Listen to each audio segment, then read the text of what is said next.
Dan juga mahkamah memerintahkan supaya pihak Felda membayar kepada peneroka Felda yang setelah mereka habis kontrak. Ini jelas bila kita membaca dengan teliti akta GSA, Group Settlement Act. Bila mereka habis hutang, hak setiap peneroka untuk mereka boleh menanam semula di atas tanah mereka sendiri yang mereka memilih untuk tidak lagi terikat dengan Felda. Dipotong setiap sen, dipotong setiap ringgit daripada hasil peluh mereka, dan akhirnya mereka juga menunggu puluhan tahun untuk memperjuangkan tentang nasib mereka. Akhirnya mahkamah lagi sekali memutuskan supaya mereka dibayar, dan ini membuktikan perjuangan mereka bukan sesuatu yang tidak betul. Perjuangan mereka ini bukan fitnah yang menuduh Felda dengan sewenang-wenangnya, tapi inilah perjuangan yang akhirnya berpihak kepada mereka. Tapi apa yang mereka terima? Hamburan kata-kata nista, kebun mereka penuh dengan biawak dan babi hutan. Adakah ini layanan yang diberikan kepada mereka? Sedangkan itu hak mereka. Yang kita mahu supaya agensi Felda ini yang falsafah, matlamat asal, yang diperjuangkan dengan begitu murni oleh Allahyarham Tun Razak, diambil dengan cermat, dengan penuh tanggungjawab oleh anaknya pada hari ini, dan kita mahu ianya menjadi lebih baik daripada apa yang ditinggalkan oleh Allahyarham bapanya sendiri. Ini pandangan kami, bukan kami iri hati, bukan kami cemburu, tetapi nasib peneroka Felda ini jangan dipermain-mainkan. Itulah yang kita rasakan yang perlu kita bawa di sini. Bila saya bercakap di sini, saya ada fakta. Ketika menjawab soalan tambahan di Parlimen sebagaimana didedahkan pada 17 dan 18 Jun 2010, Timbalan Menteri di Jabatan Perdana Menteri Datuk Ahmad Maslan yang berhormat dari Pontian, sekampung dengan saya, mengakui bahawa kedudukan tunai Felda yang merosot daripada 4.08 bilion pada tahun 2004 kepada 1.35 bilion pada tahun 2009, kemerosotan 2.37 bilion dalam tempoh 5 tahun. Boleh penjelasan lagi? Tak, saya ada 2-3 isu lagi. Kalau berani tentang Sungai Koyan tadi. Maaf. Tentang Sungai Koyan. Alasan yang diberikan adalah 2 bilion digunakan untuk pembangunan tanam semula, termasuk sara hidup dan pendaluan hasil. 603 juta untuk pinjaman rumah, 253 juta untuk tabung kemiskinan Sabah, 662 juta untuk bangunan baru Felda. Datuk Yang Bertuah, ini bila kita sebut dalam Dewan Yang Mulia ini, setiap peneroka yang terlibat dengan tanam semula telah mencarum setiap bulan 40,000, maknanya 40,000 dan dipotong oleh pengurusan Felda. Berapakah jumlah sebenar kutipan daripada caruman tersebut? Adakah ianya disimpan atau dilaburkan? Berapakah jumlah caruman peneroka tanam semula persendirian yang belum dikembalikan kepada peneroka?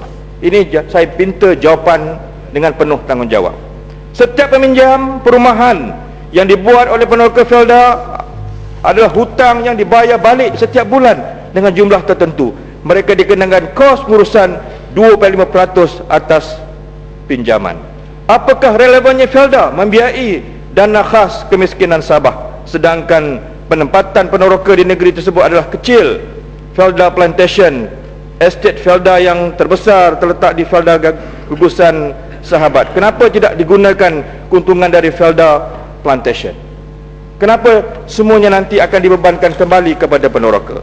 Adakah benar pendedahan yang dibuat oleh bekas Timbalan Menteri Tanah dan Galian Pembangunan Koperasi Dr. Tan Kee Kiong pada tahun yang menjadi Menteri Timbalan Menteri tahun 1999 hingga 2004 bahawa Felda telah membayar pendahuluan 40% atau 230 juta daripada harga sebenar 662 juta kepada pemaju projek Naza TTDI atau TIDI Development Sdn Berhad untuk membina bangunan baru Felda di Platinum Park KLCC.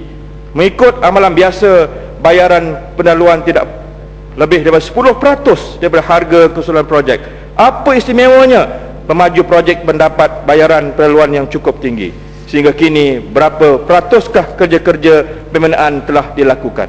Ini juga saya minta jawapan yang benar-benar bertanggungjawab.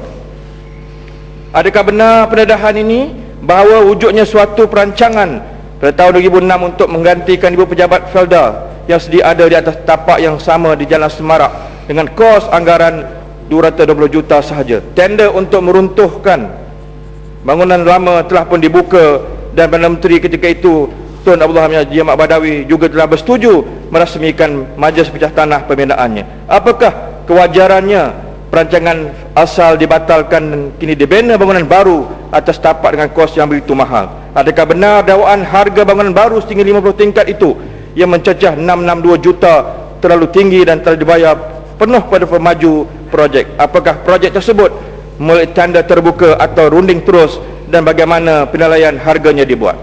Ini adalah merupakan isu yang saya nak bawa dan telah saya katakan dalam Dewan Yang Mulia ini, yang saya ingin mendapat satu jawapan yang bertanggungjawab daripada kementerian yang berkaitan. Siasatan mesti dibuat berapakah jumlah terkumpul wang tanam semula Pendoroka sehingga kini, dan kemana pergi wang itu sekarang? Berapa jumlah sebenar yang dibelanjakan untuk kerja-kerja tanam semula dan pinjaman sara hidup yang didahulukan kepada Pendoroka? Yang kedua, siasatan mesti dibuat berapakah jumlah kutipan bayar kembali, iaitu hutang pembangunan ladang, kawasan kampung dan pinjaman persendirian yang faedahnya 6.25% tahun yang Felda terima daripada Pendoroka, dan ke mana perginya wang itu sekarang? Yang ketiga, siasatan mesti dibuat ke mana perginya perolehan dan keuntungan daripada 43 anak syarikat Felda. Benarkah ada anak syarikat yang telah ditutup dan pelaburan di luar negara yang gagal melibatkan dana lebih 500 juta gara-gara apa yang kata salah urus? Dan saya diberitahu terdapat beberapa isu yang melibatkan seperti mana siasatan mesti dibuat berapakah kutipan yang diterima Felda daripada bayaran balik pinjaman skim perumahan, dan ke mana wang itu sekarang? Siasatan mesti dibuat terhadap kewujudan Jabatan Serata Felda yang melibatkan kos jutaan ringgit, sedangkan peranannya hanya sebagai alat propaganda politik dan ia tidak berfaedah terhadap produktiviti Pendoroka. Siasatan dibuat apakah rasionalnya sebab agensi kerajaan menanggung kos kemiskinan di negeri Sabah, kemanakah agihan 250 juta disalurkan dan melalui siapa? Jadi saya semua di sini dengan fakta-fakta ini, Datuk Yang Pertua, saya ingin mendapatkan satu jawapan yang dalam pengulungan nanti akan diberikan secara bertanggungjawab. Saya beralih pada isu seterusnya yang sebagaimana yang saya telah sebut dalam penggal yang lalu, dan bagaimana ianya juga melibatkan satu urus takbir negara yang kita rasakan sangat-sangat besar implikasinya terhadap urus takbir bila kita bercakap tentang ketulusan dan urus takbir yang baik dalam negara kita. Saya telah menghantar 2 surat atas nama saya sendiri dan juga atas sifat saya sebagai ahli jawatankuasa khas SPRM yang ditubuhkan di bawah Akta SPRM. Saya telah menyatakan dengan tegas dalam ucapan saya di sini dan juga di luar parlimen, pelantikan saya sebagai ahli jawatankuasa khas SPRM ini bukan bersifat seremonial. Bukan sekadar saya untuk mendapat nama tersebut, tetapi saya percaya bahawa jawatan itu diamanahkan oleh Sri Paduka Baginda Yang di-Pertuan Agong kepada kami yang membentuk ahli jawatankuasa khas SPRM. Baru-baru ini kita dikejutkan dengan suatu laporan lengkap yang dihantar oleh sebuah syarikat guaman, Lee Hishamuddin Allen and Gladhill. Isu kerugian emas 8 bilion ringgit Malaysia, yang telah saya hantar 2 surat yang bertarikh 28 September 2010. Yang pertama kepada Yang Berhormat Datuk Seri Radhi Sheikh Ahmad sebagai pengerusi jawatankuasa khas SPRM. Dalam surat ini saya telah menyatakan bahawa kita mahu suatu mesyuarat diadakan di antara jawatankuasa khas SPRM dan pihak MAS, dan mesti dipanggil pihak Lee Hishamuddin Allen and Gladhill ini untuk memberikan keterangan-keterangan yang dihantar kepada SPRM. Di mana dalam isu ini bahawa laporan yang dikeluarkan oleh anak guaman emas ini yang sepatutnya diserahkan kepada SPRM telah dihantar kepada Jabatan Siasatan Jenayah Komersial Bukit Aman, yang kita anggap sebagai suatu yang sangat berbahaya, yang mendedahkan identiti pengadu ini. Oleh itu saya telah mengambil tanggungjawab pada 28 September juga menghantar surat yang sama kepada Yang Berhormat Datuk Azmi Sheikh Khalid, Pengurusi Tangkuasa Kira-kira Wang Negara, yang saya rasa Yang Berhormat Tumpat pun mendapat salinan daripada surat itu, supaya kes ini mesti disiasat. Betul-betul ya, 8 bilion wang negara ke mana pergi? Berapa peratus daripada bajet kita yang ada pada hari ini? Satu jalasi lain saya mendabi rugi hampir 2 bilion, 8 bilion. PKFZ mujurlah, kita bangkitkan hari demi hari, bulan demi bulan, tahun demi tahun. Akhirnya terbongkar siapa sebenarnya yang bertanggungjawab. Tapi emas 8 bilion dan era siapa?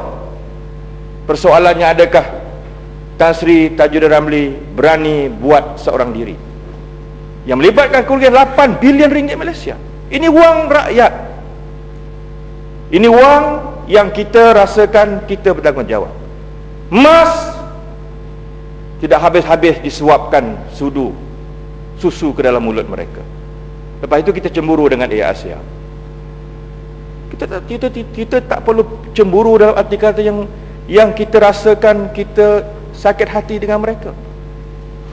Saya dengar hujah orang Sabah Sarawak lebih memilih Air Asia untuk pergi ke Semenanjung. Kenapa? Ya, memang dia lebih murah. Ada kos-kos yang saya rasa memang kita pun tak setuju. Itu perundungan boleh mengambil alih. Tapi mereka tidak ada pilihan. Mereka start from zero. Hari ini emas zaman yang saya sebut ialah kita rugi 8 bilion. Kenapa semua pihak mendiamkan diri? Adakah perlu mendiamkan diri?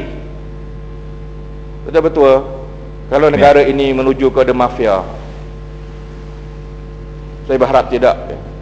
Kalau negara ini macam Amerika Latin, saya rasa kes-kes yang high deal ini, high profile ini, big deal ini, maka setiap whistleblower ini mungkin nyawanya dengan sebutir peluru yang akan hinggap. Tetapi apapun kosnya, saya harap pihak yang berwajib, saluran perundangan, seluruh yang ada yang telah saya gunakan ini, bangunlah. Ini wang rakyat, ini wang yang rakyat berikan kepada kita pada hari ini untuk dipertanggungjawabkan, 8 bilion ringgit Malaysia. Oleh itu saya mengharapkan supaya ianya dapat dipertanggungjawabkan. Sekian, terima kasih.